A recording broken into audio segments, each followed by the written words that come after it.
नमस्कार, मैं doctor JP Kapoor, senior consultant paediatrics, Yashoda hospital Kaushambi. आज बात करना चाहूँगा आप सब लोगों से ऑटिज़म के बारे में। संसार भर में 2 अप्रैल ऑटिज़म डे के रूप में मनाया जाता है।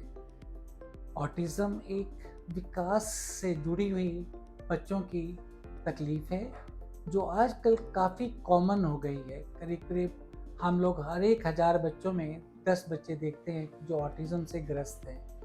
आप जानना चाहेंगे कि ये ऑटिज़म क्या है? ऑटिज़म एक ऐसी तकलीफ है जो बच्चों में देखी जाती है कि वो बच्चे एक तरह से समाज से जुड़ नहीं पाते। उनके अंदर मेन जो तकलीफ होती है वो होती है कम्युनिकेशंस की, लैंग्वेज डेवलपमेंट की और लोगों के इमोशंस को समझने की। ये बच्चे अगर आप जानना चाहें तो कई बारी 6 मंथ्स की उम्र तक भी अपनी माँ के साथ आई कांटेक्ट नहीं बना पाते। एक सोशल स्माइल का एक माइलस्टोन्स होता है जो 6 वीक्स पे आता है, पर इन बच्चों में इतना डिलेड और कई बारी नहीं भी आता कि माँ की आंखों में आंख डाल के देखना, उसको स्माइल देना, किसी और बच्चे की तरफ देखना या कोई और आके उनसे कोई फिंगर पॉइंटिंग करे जिसको कहते हैं जॉइंट अटेंशन कि बच्चा वो देखो मैं आपके लिए क्या लाया हूँ, तो बच्चे को उसमें इंटरेस्ट नहीं दिखाएगा।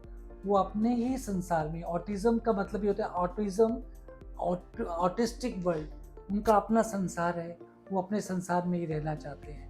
वो किसी के भी तरह की अटेंशन औरों की तरफ नहीं देंगे। जो उनका संसार है, जो उनकी है अपना संसार, उसमें ही रहते हैं लोग।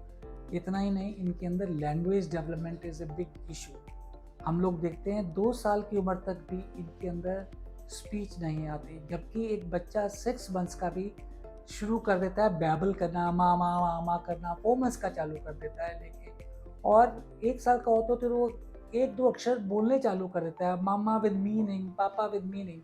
और यहाँ पे बच्चा 2 साल का हो गया है और उसका स्पीच और लैंग्वेज डिले चलता चले जा रहा है।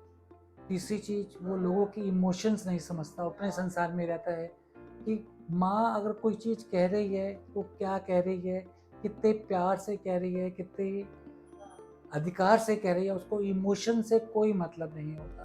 तो एक तरह से समझिए कि जो बच्चा जॉइंट अटेंशन नहीं दे रहा, जो बच्चा स्पीच डिले नहीं कर रहा, कम्युनिकेट नहीं कर रहा, लैंग्वेज इश्यूज़ है, आपके इमोशंस नहीं समझ रहा, तो वो एक तरह से अपने ही संसार में चला जा रहा है।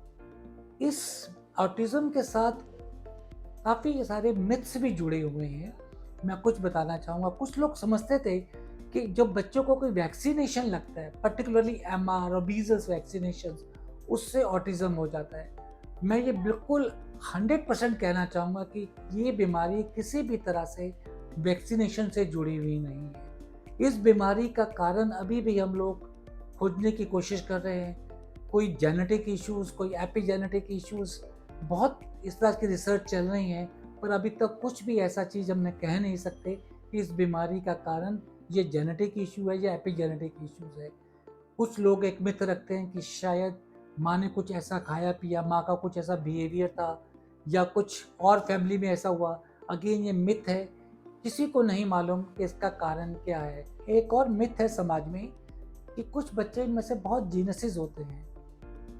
सब बच्चों के अंदर कुछ ना कुछ स्पेशल क्वालिटीज़ होती हैं, पर ये ज़रूरी नहीं कि वो क्वालिटीज़ इतनी अच्छी हो इन बच्चों के अंदर कि वो जीनियस बन गए। हाँ, कुछ बच्चे देखे गए हैं जो अच्छी ट्रेनिंग मिले, अच्छी ट्रीटमेंट मिले उनके अंदर, तो वो अपने-अपने फील्ड में एक्सेल कर जाते हैं। कुछ लोग म्यूज़िक में, कुछ लोग कंप्यूटर में कर लेते हैं।